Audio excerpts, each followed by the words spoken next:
So viral hit episode 18 में आप सबका स्वागत है। पिछले एपिसोड में हमने देखा था एक लड़की और एक लड़का जो कि वन पंच टीवी से बिलोंग करते थे। वो हॉबिन के स्कूल में आते हैं और वो लड़की हॉबिन के साथ बहुत अच्छी तरह से बातें करने लगती है, पर वहीं पे उसके साथ वो लड़का भी आता है जो कि हॉबिन को मारता है। अब आगे एपिसोड के शुरू में हम देखते हैं हॉबिन को, उसकी हालत खराब है। योल्गा उसे उठा रही थी पर वो सोच रहा है मुझे पता नहीं मैंने उसके साथ आकर क्या किया जो उसे इतना गुस्सा आ रहा था। मैं तो बस उस लड़की को हंसाने की कोशिश कर रहा था क्योंकि वो लग रहा था एक फैन जैसा। इसके लिए मुझे ऐसे टेबल पर स्लैम नहीं करना चाहिए था। और वो गुस्से से सामने की तरफ देखते हुए चिल्लाने लगता है और तभी हम देखते हैं सामने उस लड़के के सामने मानगी और तायोन दोनों खड़े हुए हैं। दोनों मिलकर उसे कहने लगते हैं क्या खुद को कोई गैंगस्टर समझता है बे, ऐसे वीकलिंग्स को बोली क्यों कर रहा है। वो चुप रहता है पर मानगी तभी एक पंच मारता है जिसको कि वो आसानी से डॉज करता है। ये देख के हॉबिन भी बहुत ज्यादा हैरान होता है, पर तभी वो नोटिस करता है ग्यूल की तरफ। वो देखता है कि वो बहुत ज्यादा इंजॉय कर रही थी,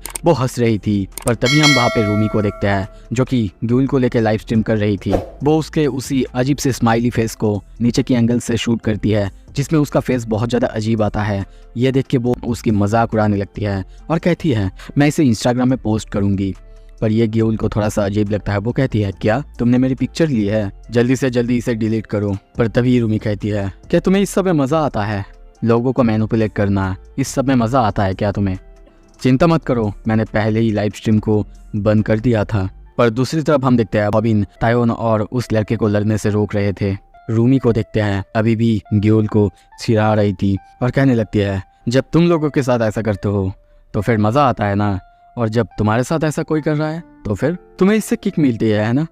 लोगों को ऐसे कॉल आउट करना, अगर तुम्हें लगता है कि लोगों को ऐसे मैनिपुलेट करना सही है और इससे लोग तुम्हें पसंद करते हैं तो फिर मुझे लगता है कि तुम्हें अच्छे से खुद की तरफ देखना चाहिए, क्योंकि तुम अपने आप को कवर कर सकती हो अच्छी मेकअप फैंसी क्लोथ्स के साथ, पर फिर भी मैं तुम्हें बता सकती हूँ तुम्हारी कोई सेल्फ रेस्पेक्ट नहीं है। और तभी देखते हैं उसके पास वो लड़का आता है और उसे पकड़ के कहने लगता है हे यू, क्या कहा तुमने गेउल से? और तभी देखते हैं वहाँ पे तायोन आता है और उसे बहुत जोर से किक मारता है और कहता है लगता है उसने उसे एक वेकअप कॉल दे दिया है। पर तभी सामने देखता है और चौंकता है क्योंकि वो लड़का आसानी से उसकी अटैक को डॉज कर लिया था और उसको एक पंच मारने के लिए आगे आता है। पर तभी आवाज़ आता है हे मैं जा रही हूँ। हम गेउल को बाहर से जाते हुए देखते हैं। ये देख के वो लड़का रुक जाता है और उसके पीछे पीछे जाने लगता है। पर तभी जब पीछे देखता है कि तायोन के किक उसके मुंह के सामने है। तायोन हंसते हुए कहता है जाओ भागो अपने मास्टर के पास जाओ, बिल्कुल एक छोटे कुत्ते जैसे। दूसरी तरफ अब हम मानगी को देखते हैं। वो पूरी तरह से रूमी के प्यार में पड़ चुका है। उसकी प्रीटी फेस और सब कुछ की तारीफ करने लगता है, यहाँ तक कि उसे प्रपोज भी कर देता है। पर तभी जब उसकी तरफ देखता है कि वो पूरी तरह से अपने में ही व्यस्त है। और दूसरी तरफ से स्नैपर और यूल्गा उसकी ये हरकत के लिए बहुत शाबाशी और बहुत तारीफें कर रहे थे। पर हॉबिन को देखते हैं, वो सोचता है क्यों लोग मुझे ऐसे ट्रीट करते हैं, ऐसे टारगेट करते हैं, क्या मैं उन्हें इतना ज़्यादा आसान शिकार दिखता हूँ? और तभी देखते हैं तायोन उसे एक जोर से किक मारता है और कहता है बिल्कुल तुम दिखते हो, और वैसे तुमने मुझे बुलाया क्यों नहीं था? हॉबिन कहता है मैंने सोचा कि तुम आओगे नहीं। सीन शिफ्ट होता है। हम रात में देखते हैं 3 बंदे जो कि रास्ते में बैठे हुए थे, बीड़ी फूक रहे थे। तभी वो आते हुए देखते हैं ग्यूल और उस लड़के को। उसे देख के कहने लगते हैं हे क्या हॉटी है, क्या सुंदर लड़की है ना। पर तभी कहते हैं रुक जाओ, उसे ऐसे मत देखो, ये बहुत ज़्यादा रूड है। दूसरी तरफ हम देखते हैं वो लड़का अब कहता है वो लड़की ने तुमसे क्या कहा था? ये सुन के वो कहती है क्या मतलब है तुम्हारा? वो कहता है नहीं, तुम सडनली बाहर से चली आई ना, इसीलिए। क्या उसने तुम्हें? मुझे नहीं पता तुम किस बारे में बात कर रहे हो। पर तभी वो रूमी की बात सोचती है जब उसने कही थी तुम अपने आप को मेकअप और फैंसी क्लोथ्स से ढकने की कोशिश करती हो क्योंकि तुम्हारे पास कोई सेल्फ रेस्पेक्ट नहीं है। तभी देखते हैं वो लड़का कहता है तुम उस लड़की को कुछ करने वाली नहीं हो ना। पर उसकी बात काटते हुए वो लड़की कहती है हे, और उन्हीं तीनों बंदे को दिखाती है और कहती है मैं चाहती हूँ कि तुम उन्हें मारो। पर ये सुन के वो लड़का कहता है क्या मतलब है तुम्हारा? नहीं, मैं ऐसे ही नहीं कर सकता कुछ, चलो घर चलो यहाँ से, मुझे भूख लगा है, मैं तुम्हारे लिए रमन बनाता हूँ। ये सुन के वो लड़की चुप रहती है और कुछ ही देर बाद देखते हैं वो उनके साथ जाके बैठ जाती है और उन तीनों को कहती है क्या तुम में से कोई मुझे पिगी बैक राइड देगा? ये देख के हम देखते हैं वो बंदा जेलस फील कर रहा है। और तभी दूसरी तरफ हम देखते हैं ग्यूल के लिए वो तीनों बंदे बैठ चुका है और कहने लगते हैं प्लीज़ प्लीज़ मेरे बैग पे आ जाओ। और एक बंदा कहता है उसकी मत सुनो, मेरे बैग ज़्यादा कंफर्टेबल है, आ जाओ। ग्यूल अब उस लड़के को देख रही थी। वो लड़का मन में सोचता है मैं ये और करना नहीं चाहता। पर तभी सीन शिफ्ट होता है। हम देखते हैं कोई रूमी की लाइव स्ट्रीम देख रहा था और सोचता है बिल्कुल विश्वास नहीं हो रहा है, वो जाके उनसे मिल भी चुकी है। पर चलो सब कुछ अच्छे से बीत चुका है, यही मेरे लिए अच्छा है। उन सारे शार्क्स को देखते हैं जिसे कि सियोन जून खिला रहा था और कहता है हॉबिन तुमको ध्यान रखना होगा, ग्यूल हन से बच के रहना होगा क्योंकि वो एक टाइम बॉम्ब है। वो एक ऐसी चीज़ है जिसे कि मैं खुद भी कंट्रोल नहीं कर सकता। तभी देखते हैं ग्यूल को हंसते हुए, उसे हम उसी बंदे के पीठ पे देखते हैं। वो बहुत ज़्यादा खुश है और कहती है लेट्स गो होमी, मुझे बहुत ज़्यादा भूख लगी है। पर वो कहता है तुम उसे अकेली छोड़ दोगी ना। पर ग्यूल कहती है मैंने तुम्हें बताया ना, तुम किस बारे में बात कर रहे हो, मुझे बिल्कुल समझ में नहीं आ रहा है। पर वो कहता है प्लीज़ रूमी को कुछ मत करना। वो कहती है ओके। वो लोग जा रहे होते हैं, तभी उनके पीछे हम उन्हीं सारे बंदे को देखते हैं जिनकी की हालत बहुत ज़्यादा ख़राब है, चारों तरफ बहुत ज़्यादा खून गिरा हुआ है। सीन शिफ्ट होता है, दूसरी तरफ हम रूमी को देखते हैं जो कि अपने इंग्लिश की स्टडी कर रही थी क्योंकि उसे अपने वीडियोस में सबटाइटल भी लगाना है। वो सोचती है कि एक एडिटर ले ले, पर अभी वो इतना पैसा भी नहीं कमाती। पर कुछ देर बाद हम देखते हैं वो सोचती है शायद मैं ग्यूल के साथ वन पंच टीवी के साथ कुछ ज़्यादा ही हर्ष तरीके से बिहेव कर रही थी, तब मुझे ऐसा नहीं करना चाहिए था। शायद मुझे उससे माफ़ी मांग लेनी चाहिए। तभी उसके फ़ोन में नोटिस आता है, नोटिफिकेशन आता है। ये देख के वो बहुत ज़्यादा चौंक जाती है और कहने लगती है वो लोग आखिर किस बारे में बात कर रहे हैं, मुझे हॉबिन के साथ कोलैब के लिए प्रिपेयर करना है, मेरे पास इन सारे डिस्ट्रैक्शन के लिए कोई भी समय नहीं है। पर तभी जब वो मोबाइल में देखती है पूरी तरह से चौंकती है और हैरान होती है। सीन शिफ्ट होता है, दूसरी तरफ हमें ग्यूल की आवाज़ सुनाई देता है जो कि कुछ पोस्ट कर रही थी। और तभी देखते हैं वो लाइव जाती है और सबको कहती है hi everyone, welcome back to another episode of One Punch TV. आज हम किसी और की डार्क सीक्रेट्स को खोलने वाले हैं। सीन शिफ्ट होता है, दूसरी तरफ हम देखते हैं रात हो चुका है, बहुत ज़्यादा बारिश हो रहा है। वहीं पे हम हॉबिन को देखते हैं, वो रेनकोट पहना हुआ है, दौड़ते हुए रूमी के साथ कोलैब करने के लिए जा रहा है और सोच रहा है कि आज कोलैब में शायद उसे मुकबैंग वीडियो शूट करना पड़े और एक बोल ऑफ हॉट सूप हो जाए तो वो और अच्छा हो जाए। वो ये भी सोच रहा था इसके बाद कब सियोन जून से मिलेगा। पर तभी दौड़ते दौड़ते सामने देखता है कि इस बारिश में कोई बैठा हुआ है। पर तब जब वो सामने जाता है देखता है ये और कोई नहीं बल्कि रूमी है जो कि बहुत ज़्यादा सैड है। वो कहने लगता है रूमी ऐसी बारिश में तुम बाहर क्यों हो, चलो अंदर चलो, क्या ये कोई प्रैंक है, क्या कहीं पे कोई कैमरा छुपा हुआ है। वो बात कर ही रहा था, पर तभी रूमी कहती है हॉबिन मैं क्या करूं। वो बहुत ज़ोर से रो रही थी पर हॉबिन को कुछ भी समझ में नहीं आ रहा था। वो कहता है रूमी चलो पहले अंदर चलो, हम बाद में फिगर आउट कर लेते हैं। सीन शिफ्ट होता है, उस बंदे को हम गेम खेलते हुए देखते हैं। हॉबिन की बात सुनाई देता है। वो सोचता है अब इस पॉइंट तक मुझे बिल्कुल आइडिया नहीं था रूमी रो रही है उन दो बस्टर्ड की वजह से। तभी हमें सैम दैक को दिखाया जाता है, उसकी आवाज़ सुनाई देता है।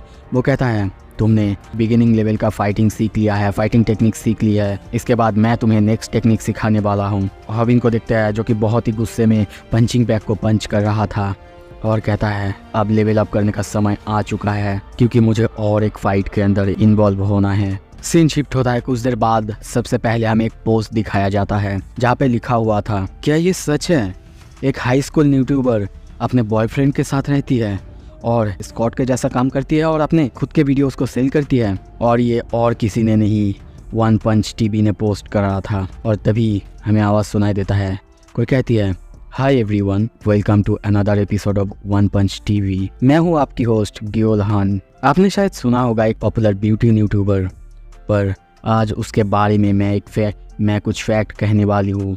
उसकी पास्ट के बारे में कुछ ऐसा जो कि आपने कभी नहीं सोचा होगा, उसकी क्वेश्चनेबल पास्ट, उसकी बॉयफ्रेंड को लेके, और वो एक एस्कॉर्ट के हिसाब से काम करती थी ऐसे। और सिर्फ इतना ही नहीं, अपने खुद की वीडियोस को बेचती है। हाँ बिल्कुल आपने सही समझा, आज बात होगा रूमी यो के बारे में। रूमी के पास बहुत सारे फैंस हैं क्योंकि वो एक प्रिंसेस है, पर मैं आपको दिखाऊंगा उसके बारे में कुछ रूमर्स जो कि शुरू हुआ एक पोस्ट से। किसी ने एक पोस्ट का रिप्लाई किया था, मैंने हर जगह ढूंढी, हर जगह, क्योंकि हमारे सब्सक्राइबर्स को सच जानने की अधिकार है। और सिर्फ इतना ही नहीं, रूमी के पास से प्रेशर मिलने के बाद उसकी जो फैंस हैं वो कहते हैं ये रूमर्स फॉल्स है, पर मैंने और एक एविडेंस ढूंढ ली है। और देखते हैं वो एक कमेंट दिखाती है जहाँ पे लिखा हुआ था क्या कोई मेरी वीडियोस खरीदना चाहेगा, पर यहाँ पे कमेंट आता है। तो फिर क्या हुआ, लाखों कमेंट्स ऐसे हो सकते हैं, पर तभी देखते हैं वो दिखाती है सब कुछ तो ठीक है पर अच्छे से अकाउंट को देखो, उसमें जो ईमेल आईडी है उसको देखो और अब रूमी का ईमेल आईडी देखो, दोनों में बहुत ज़्यादा मिल है ना। पर मैं और कुछ ढूंढ नहीं पाई क्योंकि ये अकाउंट पहले ही डिलीट हो चुकी है। पर मैं इतना कह सकती हूँ ये वेरीफाइड नहीं है, तो प्लीज़ इसे एक ग्रेन ऑफ सॉल्ट की तरह लो। उसकी ये दिखाते ही कमेंट में भर जाते हैं क्या रूमी ऐसा कैसे कर सकती है, और रूमी के खिलाफ कमेंट आना शुरू हो जाता है। कुछ देर बाद हम देखते हैं वो रूमी के 2 क्लासमेट्स को लेके आई है। एक बंदी कहती है मैं रूमी के सेम क्लास में नहीं पढ़ती, पर हाँ सबको पता है वो बहुत ज़्यादा स्कूल स्किप करती है। मैंने सुनी थी कि वो अकेली रहती है क्योंकि उसकी कुछ फैमिली प्रॉब्लम्स चल रहे हैं। पर हाँ उसका जो ड्रेस है वो भी फटा हुआ होते हैं, पर उसके पास बहुत महंगी मेकअप्स हैं। वो दूसरों से पैसे उधार में भी लेती है, पर पता नहीं कैसे वो एक ही बार में सब कुछ चुका देती है। गियोल कहती है तो तुम लोग कह रहे हो रूमी का बिहेवियर कुछ अजीब है, वो बहुत ज़्यादा स्कूल स्किप करती है, उसकी स्कूल यूनिफॉर्म वो भी बहुत ज़्यादा वर्न आउट होती है, पर उसका मेकअप बहुत ज़्यादा एक्सपेंसिव होता है, वो दूसरों से पैसे लेती है, पर फिर भी पुअर होने के बावजूद वो एक ही बार में पैसे दे देती है। ओके, अगर ये सब कुछ तुम लोग कह रहे हो, मैं एक चीज़ तुमसे पूछना चाहती हूँ।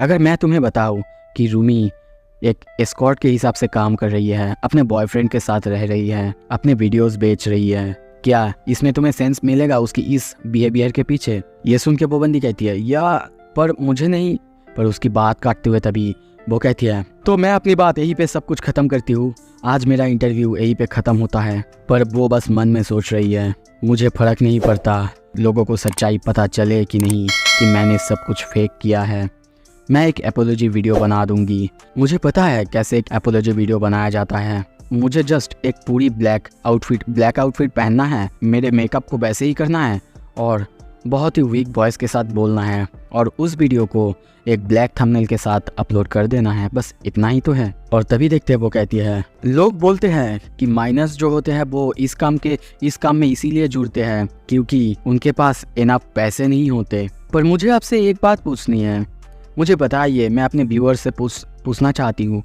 जो माइनर्स है उनसे पूछना चाहती हूँ, आपको क्या लगता है ये सही रास्ता है? वैसे मैं आपको बता देना चाहती हूँ रूमी ने अब तक कोई बात इस बारे में नहीं की है। मैं ये सब इसीलिए कह रही हूँ क्योंकि मैं भी उसके चैनल का एक फ़ैन हूँ। मैं बहुत ज़्यादा डिसअपॉइंट हुई हूँ, वो ऐसा कैसे कर सकती है, वो बहुत ज़्यादा खुद को बहुत ज़्यादा सैड दिखाती है, उसका कमेंट भी ऐसे ही आने लगते हैं। सो गियोल भी उसकी फ़ैन थी, ये सच में बहुत हर्ट कर रही होगी उसे अंदर से। दूसरी तरफ अब लाइव चैट में हम देखते हैं लोग रूमी को गाली दे रहे हैं, उसके लिए बुरा भला कह रहे हैं। वन पंच टीवी यानी गियोल अपना वीडियो यहीं पे ख़त्म करती है। दूसरी तरफ हम देखते हैं हॉबिन अब ये वीडियो देख के बहुत ज़्यादा हैरान होता है और तभी आवाज़ आता है ये सच नहीं है, सच में हॉबिन ये बिल्कुल सच नहीं है। रूमी बहुत ज़्यादा रो रही थी। सीन शिफ्ट होता है अगले दिन हम स्कूल में देखते हैं अब रूमी के बारे में सब कोई बातें कर रहे हैं, सब कोई वन पंच टीवी के लाइव स्ट्रीम के बारे में बातें कर रहे हैं। जैसा कि रियल लाइफ में होता है, अगर किसी के बारे में एक बार बुरा फैल गया, लोग ये नहीं देखते कि वो सच है कि नहीं, पर उसको लेके बहुत सारे फैक्ट बहुत सारे बातें करने लगते हैं। बिल्कुल ऐसा ही यहाँ पे रूमी को लेकर बात किया जा रहा है। लोगों ने ये नहीं देखा कि ये सच है कि नहीं, पर ये बातें बनाना ज़रूर शुरू कर दिया। वो लोगों से मिलता था, अपने से बड़े आदमियों से मिलता था, उसे पैसे बहुत ज़्यादा पसंद है और इसीलिए बहुत सारे लोगों के साथ घुमा करती है। हमेशा से ही जो मेल यूट्यूबर्स है उनके साथ कोलैब करना चाहती है, फ्लैटिंग करती है उनके साथ। पता नहीं सिर्फ कोलैब ही करती है या फिर घर के अंदर जाके, ये सब वो लोग बोल ही रहे थे। तभी हम देखते हैं वहाँ पे रूमी आती है, स्माइल करते हुए सबको कहती है मॉर्निंग गाइस, और उन्हीं लड़कों के पास आती है और कहती है तुम लोग मेरे बारे में बात कर रहे थे है ना, मैं बाहर से सब कुछ सुन रही थी। वो लड़का कहता है नहीं बिल्कुल नहीं। वो उसके कंधे पे हाथ देती है और कहती है पता है कर रहे थे, पर पता है ना ये सब कुछ रूमर्स है। गियोल हन ने झूठी रूमर्स फैलाना चालू की है, पर तभी उसका हाथ बोलर का हटा देता है और कहता है अपने गंदे हाथ मेरे कंधे से हटाओ, तुम्हारे बॉडी से बड़े मर्दों की बदबू आ रहा है। ये देख के रूमी बहुत ज़्यादा हैरान होती है, बहुत ज़्यादा शॉक होती है। वो लोग ये कह के वहाँ से जाने लगते हैं, पर रूमी वही नहीं रुकती। वो फिर से उनके पीछे जाके उनके कंधे में हाथ देती है और कहती है ये देखो मैंने तुम्हारा कंधा फिर से टच कर दिया अपने गंदे हाथों से। और तभी हंसते हुए कहती है प्लीज़ मैं सब कुछ एक्सप्लेन करूंगी आज रात के एक वीडियो में, तो ज़रूर मेरे लाइव में आ जाना और सब कुछ देख लेना। क्लास के बाहर भी हम देखते हैं यही सारे बातें किया जा रहा है रूमियो के बारे में। तभी हम देखते हैं रूमियो ओकल की एक बॉटल लाके उनको कहती है अपने लाइव स्ट्रीम के बारे में, जो कि वो बाद में करने वाली है। वहाँ पे सब कुछ वो एक्सप्लेन करेगी। कुछ देर बाद देखते हैं स्कूल ख़त्म होने के बाद वो जा रही थी, पर तभी एक बंदा उसको पैसे देता है और कहता है, रूमियो क्या इतना काफ़ी है तुम्हारे लिए? रूमी क्या कर सकती थी? वो हंसती है और कहती है, कम ऑन गाइज, तुम्हें लगता है मैं ऐसी चीज़ ऐसे कुछ कर सकती हूँ? नहीं, ये सब कुछ रूमर्स है, प्लीज़ तुम लोग मेरे चैनल पर। वो अपनी बात पूरी करती है उससे पहले ही हम देखते हैं मानगी वहाँ पे आ जाता है और उस बंदे को गले से पकड़ के उठाता है और कहता है, मैं इन सारे बंदों को देख लेता हूँ, तुम जाओ यहाँ से। और हाँ, रॉन्ग आइडिया मत लगा लेना, मैं यहाँ पे बस हॉबिन से मिलने आया था और तुमको इस हालत में देखा इसीलिए यहाँ पे आया। रूमी हंस रही है, पर आप जानते हो अगर ऐसा कुछ होता है तो अंदर कितना ज़्यादा दर्द होता है। रात में देखते हैं वो लाइव स्ट्रीम चालू करती है, सबको कहती है, हाय एवरीवन, रूमी आ चुकी है। पर पहला कमेंट जो आता है वो एक्चुअली स्ट्रीम कर रही है, गॉड डैम, उसको कोई शर्म नहीं है, मुझे लिंक भेजो कहाँ पे उसकी वीडियोस बाई किया जा सकता है। पर रूमी सब कुछ एक्सप्लेन करने लगती है, कहने लगती है ये सब कुछ रूमर है। वो एक लिफाफा, एक कागज़ भी दिखाती है, जो दिखाते हुए कहती है, डोंट वरी, मैं सब कुछ एक्सप्लेन करने आई हूँ। पर फिर भी उसको बहुत ज़्यादा नेगेटिव कमेंट्स मिल रहे थे। वो उस पेपर को देखती है जहाँ पे लिखा हुआ था सब कुछ, वो कैसे बात करेगी, क्या क्या बोलेगी। और तभी कहती है, मेरे पेरेंट्स मेरे साथ। ये कहने के पहले ही हम देखते हैं वो रो रही थी इसीलिए क्योंकि उसे अपनी पास्ट को एक्सप्लेन करना पड़ रहा है। उसे ये बिल्कुल समझ में नहीं आ रहा है कि वो अपनी पास्ट को एक्सप्लेन क्यों कर रही है, जबकि उसे करना नहीं है, वो करना चाहती भी नहीं। वो कहती है, मेरी फैमिली बहुत ज़्यादा पुअर थी, इसीलिए मेरे रिलेटिव्स मुझे ले आए। मैं बहुत ज़्यादा काम करती थी, बहुत ज़्यादा पैसे बचाने की कोशिश करती थी। वो उस कागज़ से अपने चेहरे ढकी हुई है, वो रो रही है और कहने लगती है, मुझे पता है रोने से कुछ फ़ायदा नहीं होगा। आप लोगों को पता है मेरे रिलेटिव्स वो बहुत बुरे थे, मुझे बिल्कुल अच्छे नज़रों से नहीं देखते थे, इसीलिए मैं बाहर से चली आई और अपने आप रहने लगी। पर मन में सोच रही है, मुझे शायद रोना नहीं चाहिए, उन लोगों को लगेगा मैं रोने का एक्ट कर रही हूँ। तभी देखते आंसू पूछते हुए कहती है, मैं कभी रोई नहीं थी, मेरे पास कभी भी कोई ट्विटर अकाउंट नहीं था। पर अभी भी मन में सोच रही है, मैं अपने पास्ट को एक्सप्लेन नहीं करना चाहती। वो अपने रूम को तक दिखाती है, पर कोई भी उसकी बात नहीं सुन रहा था, सभी उसे गाली दे रहे थे। वो कहती है, आप लोगों को प्रूफ चाहिए, पर मैं प्रूफ कैसे दूँ जबकि मैंने ऐसा कुछ किया भी नहीं, मेरी पहले कभी कोई बॉयफ्रेंड नहीं था। तो फिर कैसे मैं एविडेंस दूँ कि मैंने कभी किसी बंदे के साथ रूम शेयर नहीं की है। मैंने बहुत सारी नौकरियां की है ताकि मैं अपने आप को ठीक रख सकूं, खर्चा चला सकूं, पर मैंने कभी भी इसके लिए अपने आप को नहीं बेचा है। हाँ, मैंने पैसे लिए हैं क्योंकि मुझे मेकअप बाई करना था, क्योंकि ये मेरे ड्रीम थे कि मैं एक ब्यूटी यूट्यूबर बनूं। वो बहुत ज़ोर ज़ोर से रोने लगती है, पर ये सब देखने के बाद भी लोग नहीं पिघल रहे थे, वो बस एक्सप्लेनेशन मांग रहे थे। पर कुछ देर बाद रूमी इतना सब कुछ करने के बाद समझ जाती है कि लोग नहीं सुनने वाले, और तभी देखते हैं इसी के बाद वो अपना लाइव स्ट्रीम बंद करती है। लोग अभी भी उसे कमेंट में गाली दे रहे थे, बुरा भला कह रहे थे। वो सोचती है उन सबको शायद मज़ा आ रहा होगा ऐसे, पता नहीं लोग मेरे बारे में अब क्या सोच रहे होंगे। आई विश कि मेरी मॉम यहाँ होती, मेरे साथ होती, पर मुझे तो ये तक नहीं पता है वो कैसी दिखती है। सीन शिफ्ट होता है, हम देखते हैं ग्यूल रूमी की वही वीडियो देख रही थी और कहने लगती है, सो रूमी अब बताओ किसके पास सेल्फ रेस्पेक्ट नहीं है। सीन शिफ्ट होता है दूसरी तरफ, हम देखते हैं वो बंदा भी रूमी का वीडियो देख रहा था। तभी कॉल आता है सियोन जून का। वो कहता है, मैंने कहा था ना हॉबिन और उसके दोस्तों से दूर रहो, क्योंकि वो हमें ज्वाइन करने वाला है। जल्दी से जल्दी जो कांड तुम लोगों ने किए हैं सब कुछ संभालो, सब कुछ के ऊपर रोक लगाओ। वो कहता है, यस बॉस। तभी पीछे से आवाज़ आता है, मैंने उस लड़की को रोते हुए देखा, उसकी रोते हुए चेहरे को देख के मैं समझ गया था कि वो इनोसेंट है, और मुझे लगता है कि वो तुम लोगों की वजह से रोई है। तो अब मैं मानगी वन, मैं यहाँ पे तुमको मारने आया हूँ। और तभी देखते हैं वो उसके पास आता है और उसका इक्विपमेंट तोड़ता है, और अब वो उससे लड़ने के लिए तैयार है और कहता है, मुझे नहीं पता कि दूसरों को कॉल आउट कैसे करते हैं, पर मैं यहाँ पे तुमको मारूंगा, क्योंकि यही एक रास्ता है जो कि मुझे लेना है। सो अब क्या होगा, रूमी के साथ क्या होगा, क्या मानगी उससे जीत पाएगा, सब कुछ देखेंगे अगले वीडियो में। देखने के लिए बहुत बहुत शुक्रिया।